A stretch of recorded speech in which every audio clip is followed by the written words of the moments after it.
psiquiatra, trabajo acá en el departamento de psiquiatría y conjuntamente con la doctora Laura Daoud trabajamos en el equipo de cuidados paliativos que depende del departamento de dolor, y Laura es la coordinadora del equipo. Yo soy la parte de psiquiatría dentro del equipo, la pata psiquiátrica, digamos.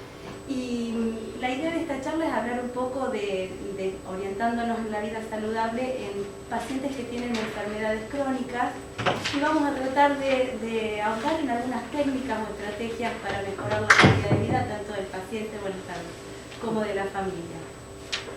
Y la primera pregunta que nos hacemos es ¿qué es la salud? ¿No? El primer concepto que aparece cuando hablamos de enfermedad. Durante mucho tiempo se pensó la salud como la ausencia de enfermedad. De hecho, en las tasas de población se medía a través de las tasas de mortalidad y de morbilidad, de enfermedad. Y poco a poco ese concepto fue cambiando hacia un concepto mucho más amplio, mucho más integral de lo que es estar saludable, tener salud. Y este concepto mucho más multidimensional nos plantea la necesidad de un bienestar tanto biológico, que sería este aspecto, como psicológico, como también social. Y de eso vamos a hablar.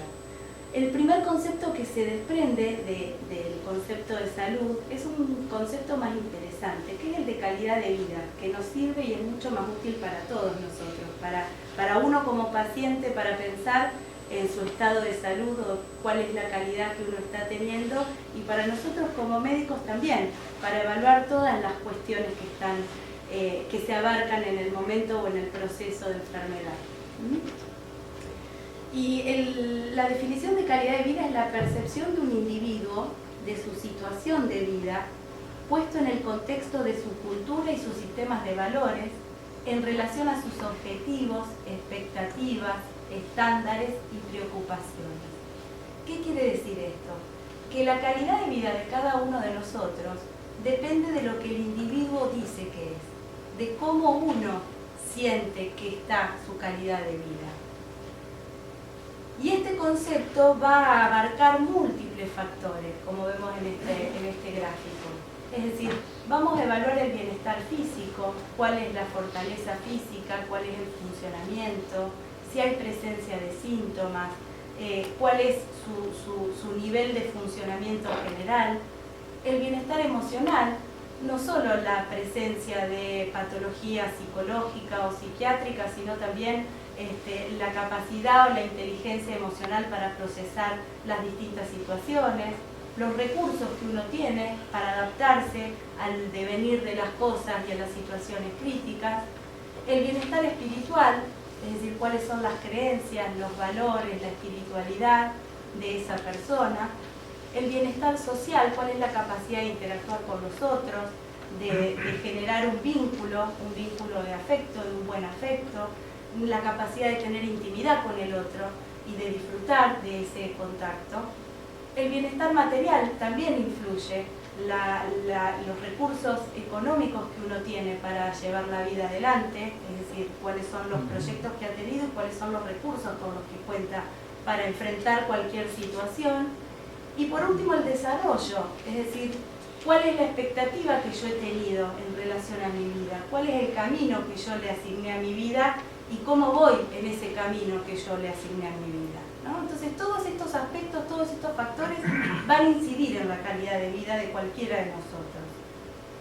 Y no solo esto, sino que hay otros determinantes que tienen que ver con la biología, es decir, la herencia o la genética que traemos, el medio ambiente en el cual estamos insertos, la exposición a factores tóxicos, por ejemplo, el sistema sanitario, cuál es el sistema de cobertura que tenemos, cuál es el acceso, cuál es la calidad de ese sistema, y el estilo de vida o las conductas insanas que podamos tener a lo largo del camino, ¿no?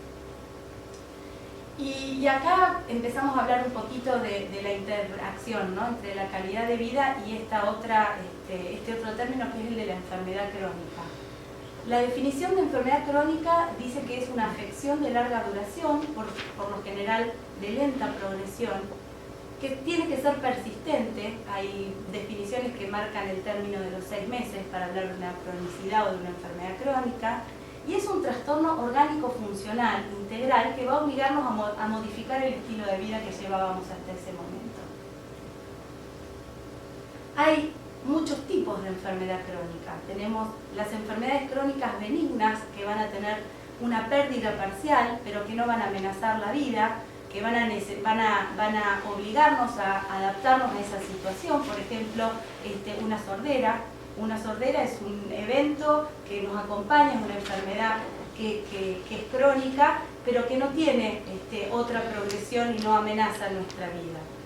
Hay enfermedades que son incapacitantes, pero que tampoco amenazan la vida. Por ejemplo, la fibromialgia, que es una enfermedad que se maneja en crisis y en esos momentos la persona se siente incapacitada para funcionar, pero que en definitiva y en sí misma no va a tener una evolución y no va a amenazar la vida.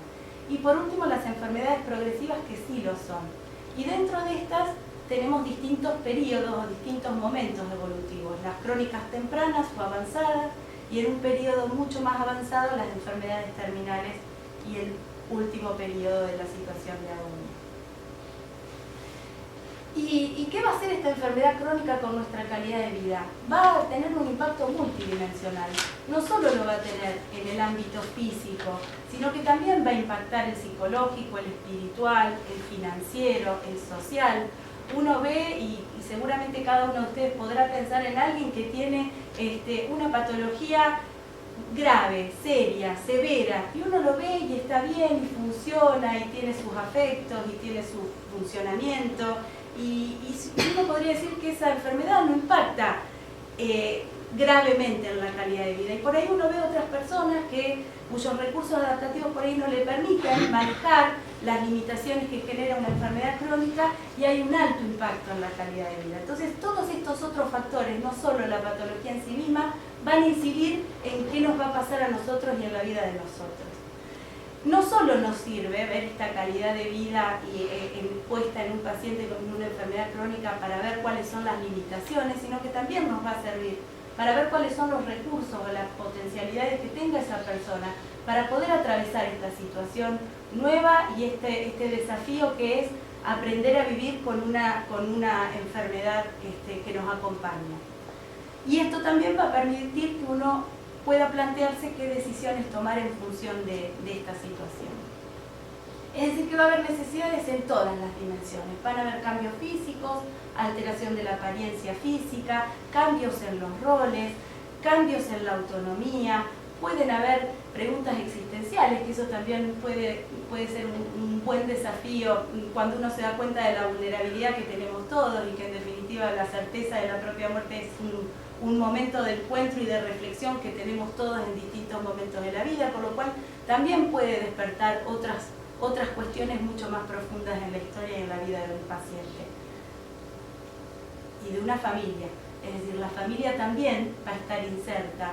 Yo puse esta foto que es de un dibujito animado, que es Los Increíbles, y a mí me gusta porque da la sensación de todos ahí prestos a ayudar y como equipo buscando alternativas para sobrellevar esta situación. Esta situación que no solo la acarrea la persona que está padeciendo esta enfermedad, sino que también hay toda una familia detrás, familia, afectos, vínculos sociales que también acompañan dentro de esta situación y van a ser vitales en la calidad de vida y en el funcionamiento de esta persona. También la familia tiene necesidades que para nosotros también son importantes de ver. Parece acompañar, necesitan información, necesitan una información clara, concisa, realista, respetuosa, que uno pueda colaborar y mirar y favorecer la comunicación entre la familia y el paciente, entre la familia y el equipo médico, entre el paciente y el equipo médico, que pueda participar en el cuidado del enfermo y pasar el mayor tiempo posible, así como también atender a las cuestiones que se generan en una familia en la que aparece alguna patología, que tiene que ver con reparar vínculos que quizás no están tan aceitados, y también necesitan en sí mismo el apoyo emocional y espiritual para poder acompañar sanamente y saludablemente a la persona que está atravesando esta situación. Y sobre todo, una de las cuestiones que a nosotros nos parecen importantes es esto de conservar la esperanza, que aparece ahí chiquitito y al final, pero que tiene que ver con potenciar los recursos. Siempre hay recursos y siempre hay alternativas para buscarlos. Entonces, ese es un poco el objetivo. Entonces hablamos del paciente, hablamos de la familia, estamos hablando de una relación médico-paciente que pasa a ser una relación de la familia con un equipo multidisciplinario. Cuando aparece una enfermedad aparecen distintas necesidades y probablemente esas necesidades no las pueda cubrir una sola persona, un solo médico, sino que empiezan a aparecer distintas personas o distintos profesionales que deben interactuar. Y deben interactuar desde un concepto que es mucho más novedoso al sistema de tratamientos y que significa el sistema de cuidados. Es decir, hay un equipo de gente que propende a cuidar a ese paciente desde las necesidades, muchas o pocas, que pueda tener. Y así como también al paciente, a la familia. Y ahí aparece un poco el concepto de los cuidados paliativos, que es un estilo, una forma una mirada hacia el paciente. Y tiene que ver con el cuidado activo y total del paciente y su familia frente a los problemas asociados a enfermedades que acompañan la vida. ¿Y qué quiere decir esto? ¿Cuáles son los objetivos primordiales de los cuidados paliativos?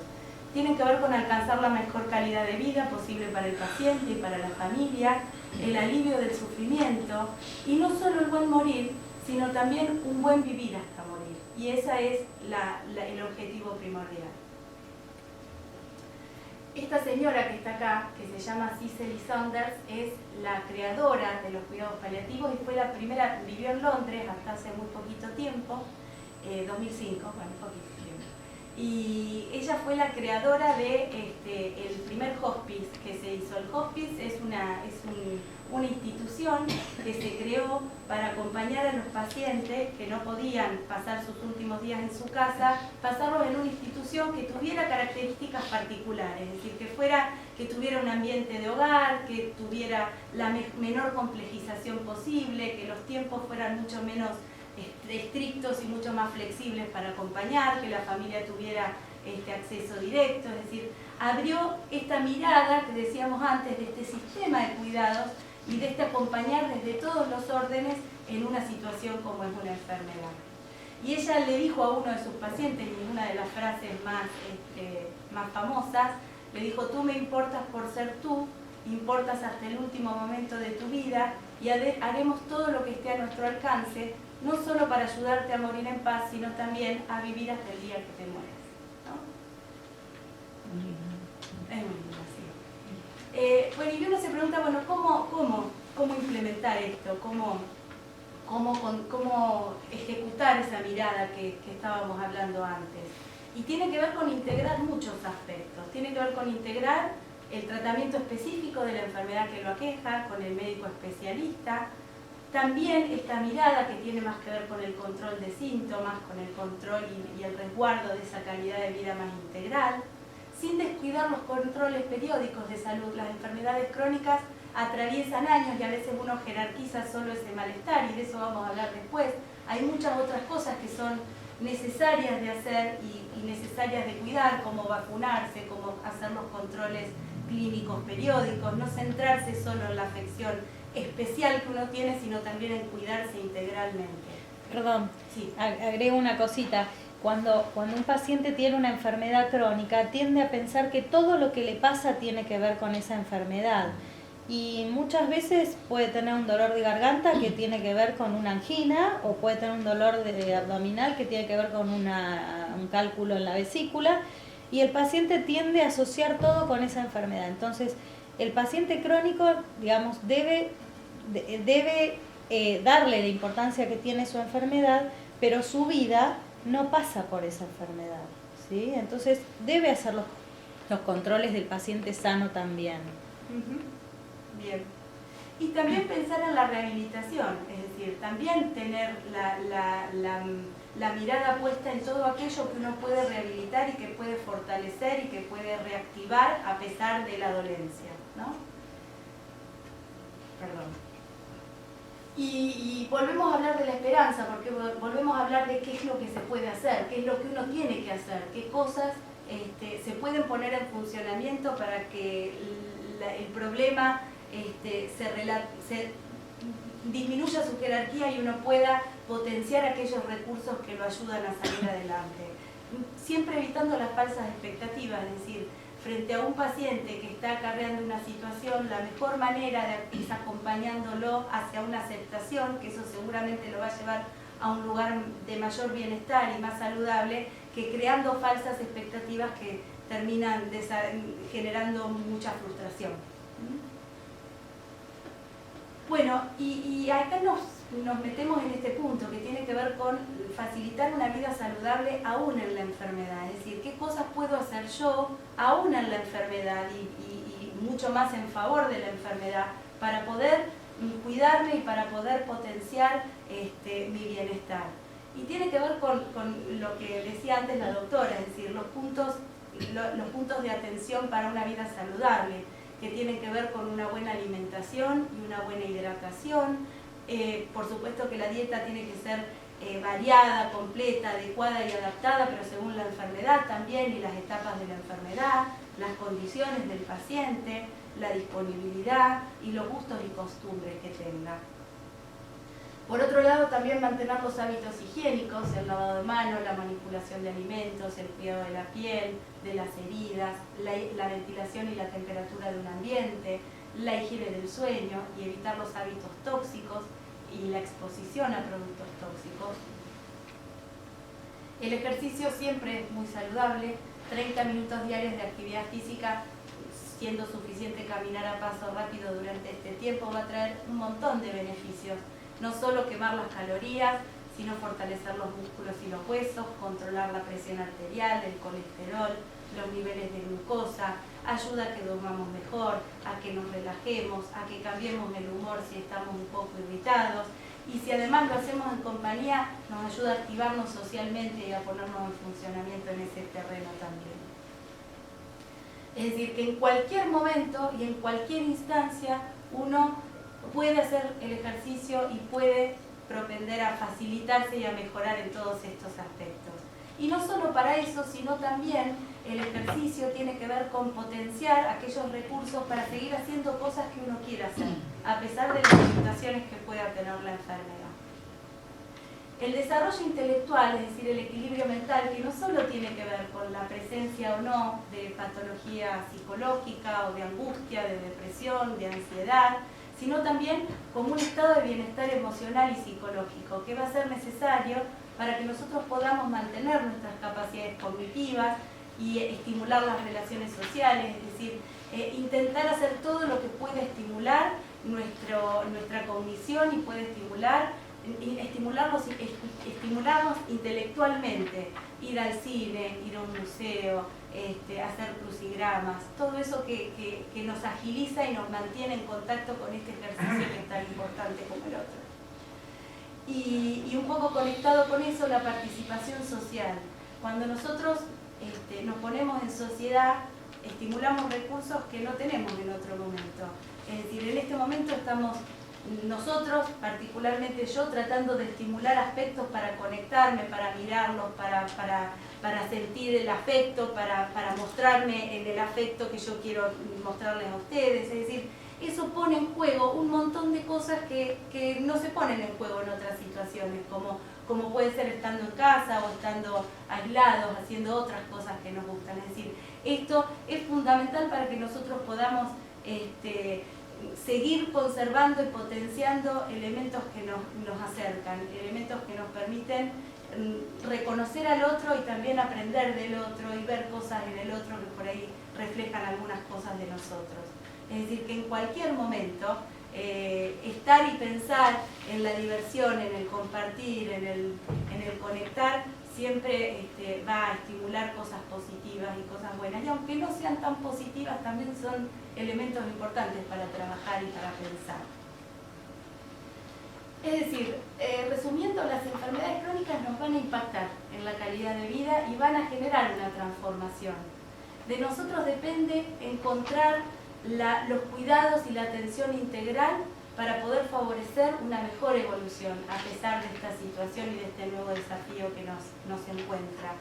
Y hay una frase que por ahí puede ser un poco polémica, pero que a mí me gusta y que tiene que ver con esto que decía Laura recién, ¿no? De yo me cuido para vivir, no vivo para cuidarme. Es decir, aprender a cuidarnos para poder vivir, para poder disfrutar, para poder hacer cosas lindas, para poder conectarnos afectuosamente con el otro y para aprovechar al máximo el desafío de estar acá en este momento haciendo las cosas que vinimos a hacer, ¿no? Y por último, a mí me gustan mucho las frases, y estas son Cicely Sanders, que es la enfermera que yo les contaba antes, y la otra doctora, que es Elizabeth Kubler-Ross, es una psiquiatra que trabajó en Estados Unidos con pacientes terminales y que escribió un montón de libros en relación a eso, y que fue la creadora o la que pudo estadificar los estadios del duelo. Cicely Sanders, otra de sus frases muy famosas es curar a veces, aliviar a menudo y confortar siempre. Y Elizabeth Kubler-Ross dice esta frase que a mí me gusta mucho, que es: la medicina tiene sus límites, realidad que no se enseña en la facultad. Otra realidad que no se enseña es que un corazón compasivo puede sanar casi. Muy bien. Muchas muy gracias.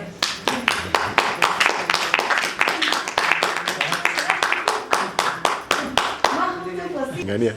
Bueno, muy buenas tardes. Bienvenidos a este ciclo de charlas para la comunidad. Bueno, algunas personas me conocen, ya me han visto aquí Como con músico, otro parece. rol, tal cual, como músico. Bueno, un poco la idea de acercarme esta tarde de hoy es primero comentarles quién soy, para aquellas personas que no me conocen. Mi nombre es Javier Pérez, que me destaco en la institución como jefe de unidad coronaria. Casualmente estoy trabajando en este preciso momento, pero bueno, me debía también a este espacio. Así que simplemente era comentarles un poco la experiencia que tenemos nosotros los enfermeros a partir de la actividad nuestra frente a el paciente y la familia.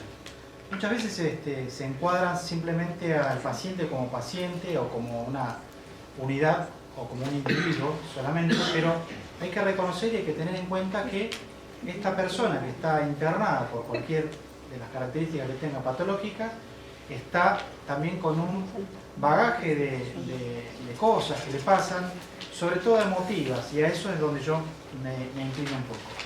La actividad, como les decía yo, la vengo llevando hace muchos años, 29 años exactamente, así que he trabajado en Favalor, soy especialista en trasplantes, y aquí en la institución hace 12 años. Un poco, no para, digamos, comentarles cuánto cartel que tengo, simplemente para hablarles de todos los años que tengo de experiencia. Y dentro de esta experiencia he podido recabar mucha información que tiene que ver con las preguntas que muchas veces se hacen el paciente y la familia. Sobre todo cuando se interna, por ahí determinadas características que tienen que ver en el caso donde yo trabajo, que es unidad coronaria. En unidad coronaria hay pacientes que tienen problemas obviamente relacionados con la parte cardíaca, pero también hay un sector que trata de la parte neurológica. Por lo cual, las personas que tienen antecedentes o problemas como los llamados ACV, no sé si están conociendo, que es el accidente cerebrovascular, tiene determinadas consecuencias con secuelas que son producidas por estas enfermedades, sobre todo las neurológicas. Entonces, el abordaje que yo tengo hacia la familia y hacia el paciente, sobre todo, tiene que ver con la contención. Es algo que yo vengo haciendo hace ya un tiempo, porque quizás 5 minutos me lo permite o me lo podría dedicar, siendo que estoy, si bien hacemos una atención integral al paciente, cuando hablamos de atención integral se habla de darle la medicación, darle la alimentación, rotarlo, higienizarlo, todas estas cuestiones que tienen que ver puramente con enfermería. Pero hay un aspecto que, si bien desde la carrera de enfermería, la cual yo elegí, nos ponen como una especie de ojo, un poquito de distancia con la familia, con los pacientes, porque evidentemente hay una cuestión emotiva que nos va entrelazando con la familia, y a veces pasa que la realidad es que muchas veces se van de alta y como que nuestro corazoncito se va un poquito con ese paciente, o fallece, que es la otra de las realidades, y también se nos va nuestro corazoncito. Entonces, como que al principio de la profesión nos dicen, ojo, traten de no entrelazarse tanto, no ser tan emotivos, entonces como que nos ponemos distancia. Y a veces eso se ve muy, se ve mucho, sobre todo yo vengo de provincia, yo vivo en Ezeiza y he empezado trabajando en los hospitales de provincia, y todavía tenemos, digo tenemos porque me incluyo como el grupo de los enfermeros, esta característica de los enfermeros de antes, los enfermeros viejos, que ustedes no sé si han visto el sketch de Gasalla, que dicen, ¡atrás! ¡atrás! Como que la enfermera parece que tiene un poder, y con ese poder maneja toda la secuencia del paciente mientras se interna, se va de alta, o el paciente o la familia pregunta algo, y todavía permanece esa característica en algunos centros todavía. En esta institución, gracias a Dios, se ha superado todo esto, y la equidad que hay entre el enfermero y el médico es muy similar. O sea, tenemos que sacar de lado los conocimientos que tiene el médico, los conocimientos que aplica personal de psicología haciendo su trabajo, pero enfermería ha podido lograr un nivel, un estatus en cuanto a lo tecnológico, a los conocimientos, que no lo vamos a comparar. Sabemos que somos todos del mismo equipo, en función del paciente en sí. Ahora, ¿por qué me acerco yo acá? Porque he visto en este último tiempo, estoy hablando de estos 2 o 3 últimos años que estoy teniendo mi actividad acá en la unidad coronaria, viendo las necesidades que tiene la familia. ¿Cuáles son esas necesidades? Las necesidades son simplemente que alguien les explique algo, o explicárselo en un lenguaje que por ahí sea aceptable para la familia. Quizás más de uno de ustedes, cuando sin ir en contra del médico, pero por ahí quizás el médico habla en un lenguaje que por ahí no es muy bien interpretado por la familia. Entonces a veces encuentran ese cuestionamiento. Por otro lado, toda esa incertidumbre que se les genera a los pacientes y a la familia, decir, ¿qué me van a hacer? Voy a algo desconocido. Yo, por ejemplo, he tenido la experiencia de tratar con pacientes que tienen que hacer un reemplazo valvular, o un bypass, o un stent, o lo que sea, pero tratar de tener un rato antes y decirle, mire, lo que le van a hacer es esto. Usted va a venir de esta forma, con estas características, va a venir con un tubito en la boca que lo ayudan a respirar y todo eso. Y cuando venga del quirófano, el que va a estar al ladito suyo voy a ser yo. Así que quédese tranquilo porque todo va a andar muy bien. Es como darle una especie de soporte, de ánimo a esa persona. Esas personas con las cuales yo he hablado previamente de la cirugía, la respuesta posterior, o sea, el postoperatorio inmediato, es mejor. Y lo he comprobado yo, digamos, por mí mismo, ¿no? Entonces es como que empecé a aplicar esta cuestión de contención entre todas las familias, contándole un poquito la experiencia de lo que nos pasa, porque en realidad, si tuviéramos que buscarle una explicación, no la vamos a encontrar. De las enfermedades que cualquier persona pueda llegar a tener. Puede ser cualquiera de ustedes que están acá, o de quienes hablan.